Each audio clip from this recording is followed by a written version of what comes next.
Eyüp Başkan. 1000 metrekare bir alan içerisine macera parkuru planlamaktayız. Yapımına başladığımız bir alan. Burada süs bitkiler üretimi, ibreli ağaç üretimi, yapraklı ağaç üretimi, saksılanması ve büyük boylandırılmasını yapıyoruz.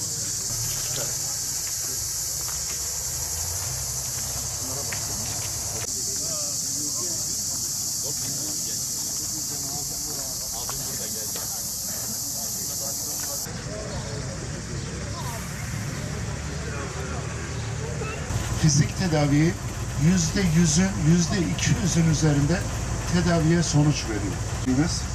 Toprakla tedavi. Değerli arkadaşlar, bu evlatlarımız kendilerini nasıl cümleyi kullanacak? Şöyle bir işe, yani bir iş yapamayan şekilde kendilerini gördüklerinden dolayı burada getiriyorsun.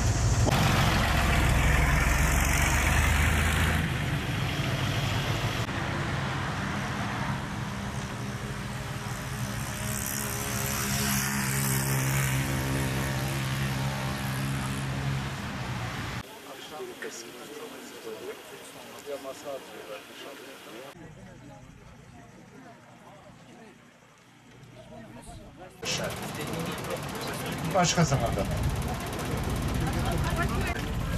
Burada 28 konutumuz var. Kaç metrekare başkanım?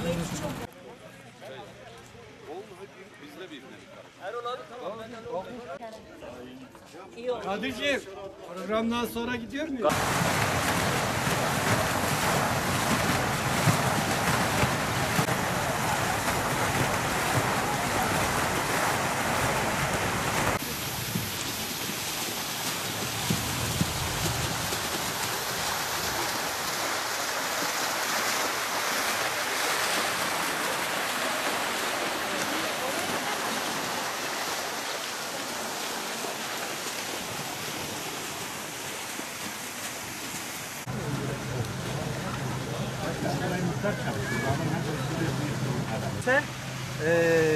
Taze su bu.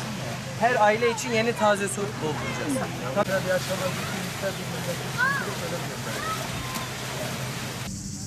Gezdiğimiz yerde gördüğünüz üzere yapmış olduğumuz çalışmaların hepsi vatandaşımıza katkı sağlamak üzere bu çalışmalarımızı bina etmiş olduk.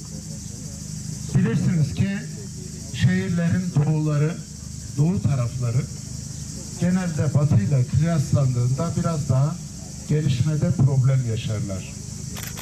Biz de özellikle bu problemi ortada kaldırma adına yıllardır bilirsiniz, seçimlerden önce de geldiğimizde hep bu konuyu işledik. Malatya'da bir elitistler vardır, bir garibanlar vardır. Öyle derler. İşte elitistler hep çevre yolunun üzerinde otururlar. Garibanlar çevre yolunun altında otururlar. Hep hizmetler çevre yolunun üstüne gider. Çevre yolu tüm siyasi partilerdir. Sadece bir siyasi partiyi kastetmiyorum. Oy verirler. Kaymağını başkaları yer. Ve biz şunu dedik. Geldiğimizde bölgeler arası gelişmişlik farkı, insanlar arası gelişmişlik farkını kesinlikle ortadan kaldırmamız lazım. Battal Gazi'yi bilirsiniz arkadaşlar. Genelde Malatya'ya dışarıdan göç gelir ise Battal Gazi'ye gelir.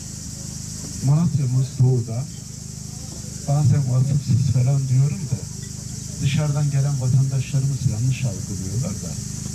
Yani zaten problemi olmayan bir insan niye toprağını değiştirsin ki? Niye göç etsin? Dolayısıyla göçlerin büyük çoğunluğunu arkadaşlar Battal Gazi olarak biz alıyoruz. Bilirim ki çocukların ve yaşlıları sevindirmek, toplumu sevindirmek demektir. Esas özü onlara sahip çıkmak lazım. Geldiğimiz ilk andan itibaren biz halk için siyaset yapacağız. Biz siyasi parti için siyaset yapmayacağız. Biz şahıs için siyaset yapmayacağız. Sadece ve sadece o bölgede yaşayan insanların hayatlarını kolaylaştırmak için siyasi hayatımıza mal olsa dahi Biz bu çalışmalarımızı devam ettireceğiz. Gerçekten hizmet yerine ulaşacaksa, bu benim siyasi hayatıma da mal olsa, yarın diyeceğim ki ben böyle bir şeyler yapmaya çalıştım ve başladık, şükürler olsun, güzel bir aşamaya getirdik. İnşallah amacımız Battal Gazi'yi insanların yaşam için tercih ettiği, arkadaşlar belediye öyle bir kurum ki milli eğitimin problemi sizi buluyor. Sağlığın problemi sizi buluyor. Ulaşımın problemi sizi buluyor. Sosyal politikaların problemleri sizi buluyor. Şimdi biz Battal Gazi'de yaklaşık 8 tane okulun temelini atmış olduk. Arsalarını biz belediye olarak tahsis ettik. Sağlık merkezleri için yine belediyeden arsa tahsis ettik. Yani adamın evinde dişi ağrıyorsa buna koşacak olan sensin.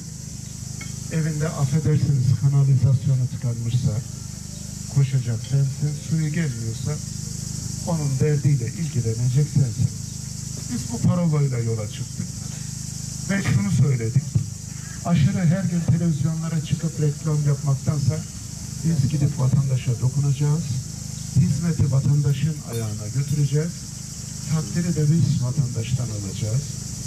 Bu anlayışla yolumuza koyulduk. Çalışmalarımıza devam ettiriyoruz. İnanıyorum ki 2024'te hakikaten şu an gördüğünüz gibi Battal Gazi farklı bir Battal Gazi olacak.